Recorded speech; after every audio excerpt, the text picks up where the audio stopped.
മേളക്കുലപതി Padmashri Mattannur Sankarankutty Marar സപ്തതിയുടെ നിറവിലാണ്. Kerala Sangeetha Nataka academy chairman കൂടിയായ മട്ടന്നൂർ ശങ്കരൻകുട്ടി മാരാരുടെ ജന്മദിനാഘോഷം ഇന്ന് പാലക്കാട് വെള്ളിനേഴിയിലെ വീട്ടിൽ നടക്കും. 6 പതിറ്റാണ്ടിനിടെ മലയാളികളെ മാത്രമല്ല ലോകത്തെ മുഴുവൻ ചെണ്ട കൊണ്ട് വിസ്മയിപ്പിച്ച അതുല്യ പ്രതിഭയാണ് മട്ടന്നൂർ ശങ്കരൻകുട്ടി മാരാർ.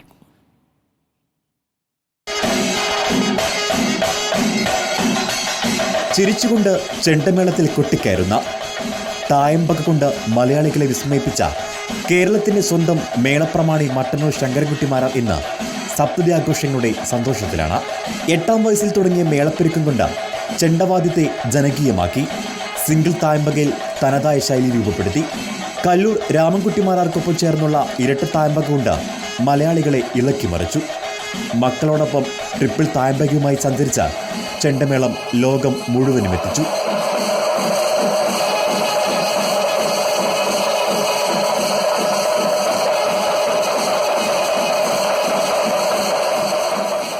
മുപ്പത് വർഷത്തോളം തൃശൂർ പൂരത്തിന്റെ മേളസംഘത്തിൽ മുന്നിലുണ്ടായിരുന്നു മട്ടന്നൂർ ശങ്കരൻകുട്ടി മാരാർ. 2003 മുതൽ 8 വർഷക്കാലം തിരുവമ്പാടി വിഭാഗത്തിന്റെ പ്രമാണക്കാരനായി. വാദ്യകലയ്ക്ക് നൽകിയ സംഭാവനകൾ പരിഗണിച്ച് രാജ്യം 2009 പത്മശ്രീ നൽകി ആദരിച്ചു. കേരള സംഗീത നാടക അക്കാദമി ചെയർമാൻ കൂടിയായ മട്ടന്നൂർ ശങ്കരൻകുട്ടി മാരാർ 70 പിന്നിടുമ്പോൾ സന്തോഷത്തിലാണ് മലയാളികൾ ഒന്നടങ്കം. വാദ്യകുലപതിക്ക് റിപ്പോർട്ടറിന്റെ പിറന്നാൾ ആശംസകൾ. റിപ്പോർട്ടർ, പാലക്കാട്.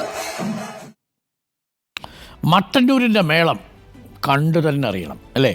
കണ്ടവരുണ്ടാവും, കേട്ടവരുണ്ടാവും അല്ലേ? ഒരു ചെണ്ട കൊണ്ട് ഇത്രയും വലിയ വിസ്മയം തീർക്കാൻ സാധിക്കുമെന്ന് ആരെങ്കിലും കരുതിയിരുന്നു?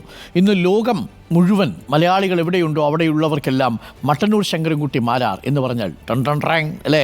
അങ്ങോട്ട് ഗംഭീരമായ അങ്ങോട്ട് മേളപ്പെരുക്കം അങ്ങോട്ട് വരുന്ന സമയത്തുണ്ടല്ലോ, ഇങ്ങനെ സിരകളിലൂടെ അങ്ങോട്ട് വരും ആവേശം. അത്രമേൽ വളരെ പ്രാവീണ്യമുള്ള മനുഷ്യനാണ് മട്ടന്നൂരിൻ്റെ ആ കൊട്ട്. അപ്പോൾ മട്ടന്നൂരിൻ്റെ ചെണ്ട, തായമ്പക വളരെ പ്രസിദ്ധമാണ്. പ്രേക്ഷകർക്ക് അറിയാവുന്നതുപോലെ മട്ടന്നൂരിന് പിറന്നാൾ ആശംസകൾ നേരുകയാണ് റിപ്പോർട്ടർ TV.